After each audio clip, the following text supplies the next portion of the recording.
থাকবো, আমি অন্য কোনো মসজিদে ডাকবো, অন্যদেরকে আসতে বলবো। তারপরে একজন ভাই যেটা বললেন যে মসজিদে আমাদের বিভিন্ন ধরনের প্রোগ্রাম হবে, ইসলামিক প্রোগ্রাম হবে, ইসলামিক বিভিন্ন ধরনের প্রোগ্রাম হবে, আলোচনা হবে, বিভিন্ন ইয়ে হবে।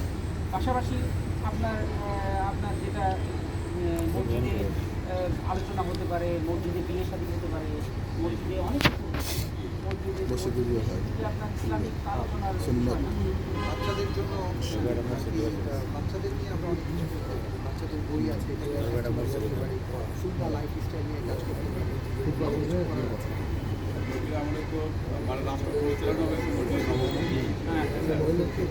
তো এবং ওই যে নামাজের আবার ফিরত আসি, যেরকম আপনি জোহরের যে ঠিক আপনার সূর্যটা যে সময় ইয়ে হয়, মানে জোহরের নামাজের ঠিক আগ মুহূর্তে কিন্তু নামাজ পড়েন, তারপর আসরের পরেও নামাজ পড়েন।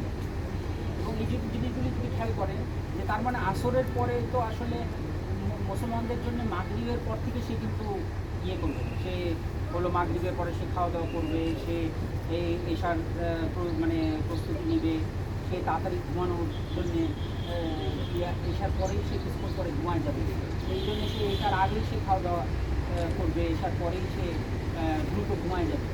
এই যে দ্রুত ঘুমায় যাওয়া, যেটা আমরা করি না, যেটা খ্রিস্টানরা করতেছে, অন্য বেধর্মীরা কিন্তু দ্রুত ঘুমায়, তারা আর্লি ঘুমায়, আর্লি সকালবেলা উঠে। আর আমরা মানে মানে মুসলমানরা এখন যারা মিডিল ইস্টে থাকে, মিডিল ইস্টে তারা তো সারা রাত জেগে থাকে, তারা হলো সারা রাত জেগে থাকে, দিনের বেলা সেটা ইসলাম পরিপন্থী। তো আপনার তাহলে কিন্তু আমাদের ধর্মে কী বলতেছে যে তুমি আসরের নামাজের পরে আর কোনো মসজিদে থাকা যাবে না, কোনো আর ইবাদত করা যাবে না।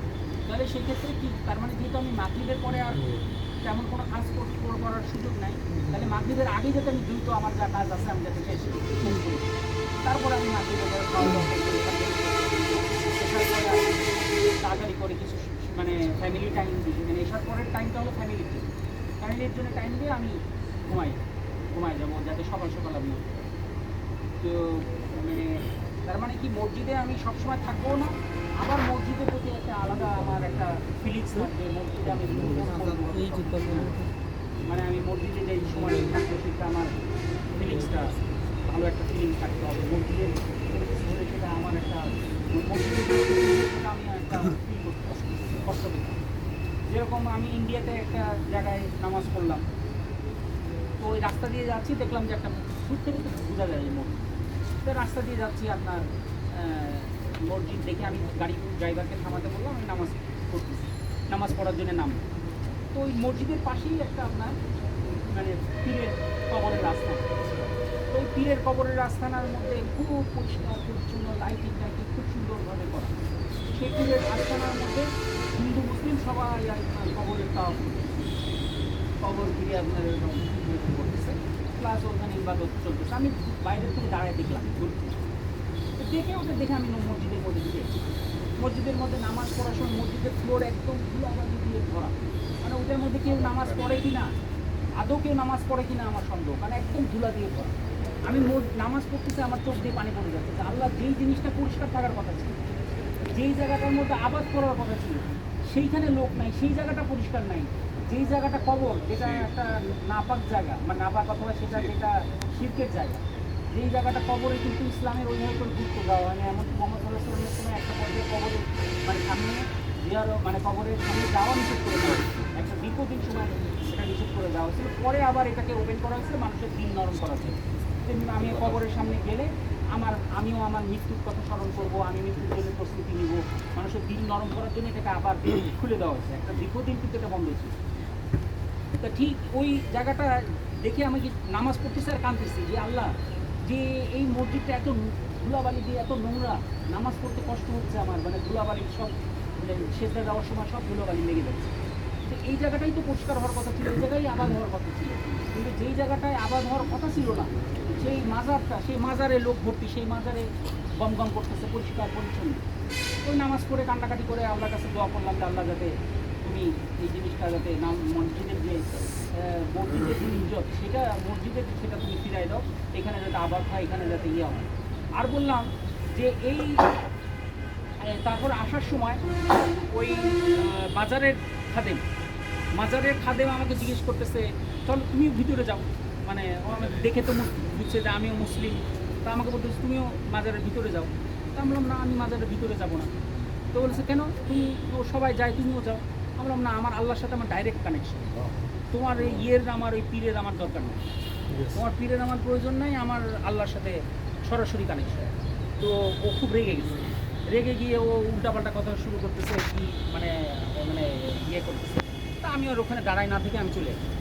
মানে যারা পীরের এগুলি কিন্তু এরা খুব অ্যাগ্রেসিভ, এরা খুব মানে, কারণ ওইটা তো ওদের ব্যবসা, তো ওইটা দিয়ে ওরা ইনকাম করে খায়। এখন ব্যবসার মধ্যে আঘাত আসলে তো ওরা রাগ হবে, ঠিক আছে।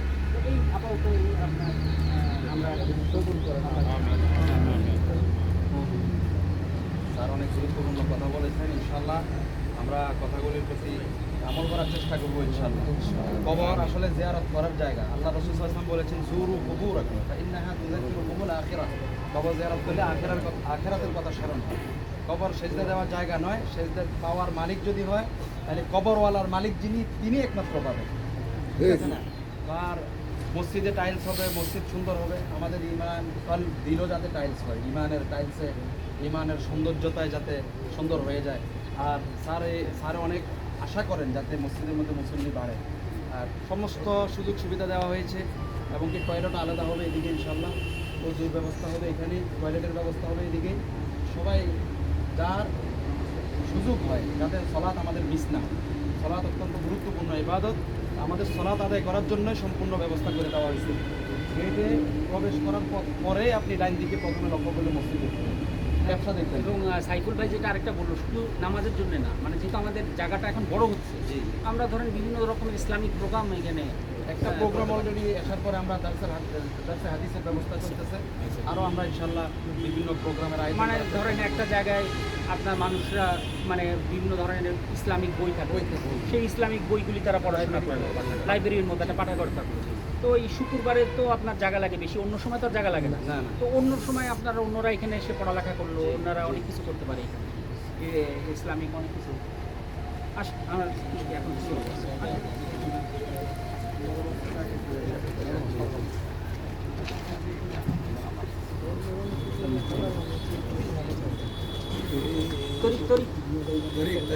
গুডদাম গুডদাম আসুন, হ্যাঁ গুডদাম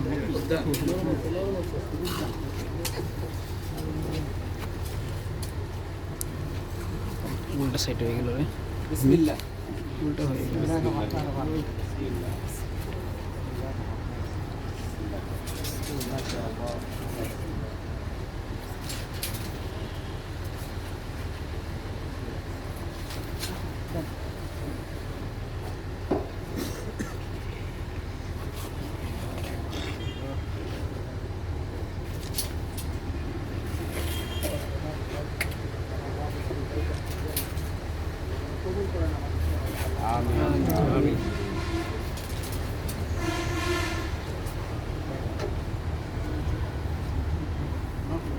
দেন।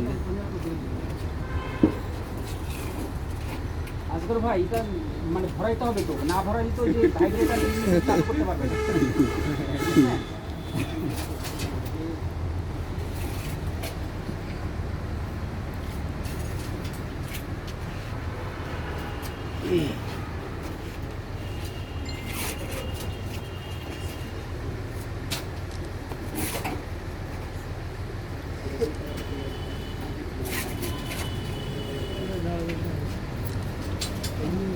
সবাই শরীর হও, আর ওই মিক্সচার নিয়ে আসলে সবাই চুক্তি করে দেখবেন। আচ্ছা এখানে আছে। বাইরের জন্য একটা ইনফরমেশন জানাই, আপনাদের অনেকেরই একটা আবদার ছিল যে স্যার এখানে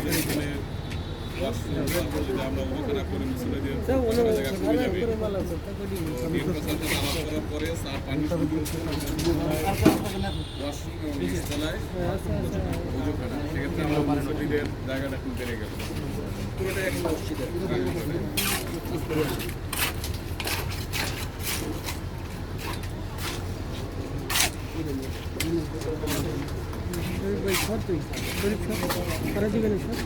শুরু করতে পারতে নিয়ে যাও।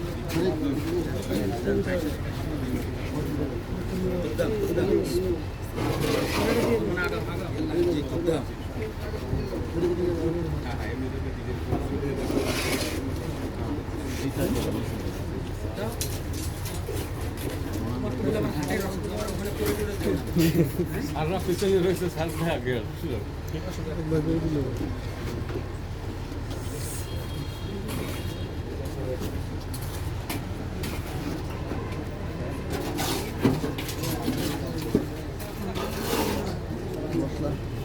ভাই মশলা আছে না?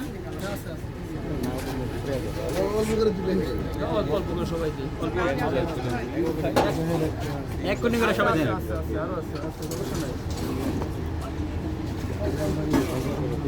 তুমি কি মসজিদ কমিটির মধ্যে আছো হ্যাঁ তাড়াতাড়ি যাও হ্যাঁ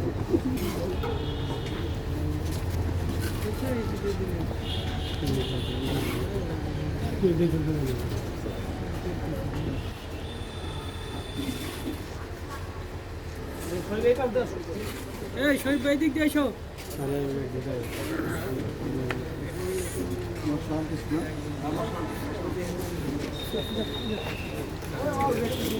শরীফ ভাই